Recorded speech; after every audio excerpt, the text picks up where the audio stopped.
ദൈവത്തിരുനാമത്തിന് മഹത്വമുണ്ടായിരിക്കട്ടെ. നമ്മുടെ മനസ്സും ചിന്തകളും ലൗകിക കാര്യങ്ങളിൽ നിന്ന് ദൈവിക കാര്യങ്ങളിലേക്ക് നിലനിർത്താനുള്ള പരിശീലനമാണ് ഈ നോമ്പുകാലം നമുക്ക് നൽകുന്നത്. ലൗകിക സുഖങ്ങളെ ത്യജിച്ച് ആത്മീയ മാധുര്യം നേടാനാണ് നോമ്പുകാലം നമ്മെ പ്രേരിപ്പിക്കുന്നത്. നോമ്പ് മനുഷ്യനെ ദൈവസന്നിധിയിലേക്ക് ഉയർത്താനുള്ള ഏറ്റവും ശക്തമായ മാർഗമാണ്.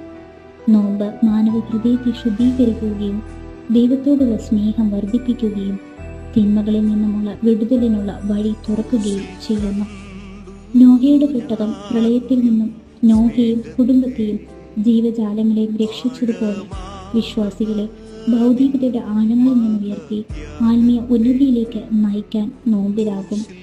വിശുദ്ധ നോമ്പ് ആചരിക്കുന്നതിലൂടെ മനസ്സിനെ തിന്മകളിൽ നിന്ന് ശുദ്ധീകരിച്ച് മറ്റുള്ളവരോട് ക്ഷമിച്ച് അവർക്കായി പ്രാർത്ഥിക്കുകയും ചെയ്യാം. ദൈവം നമ്മെ അനുഗ്രഹിക്കട്ടെ.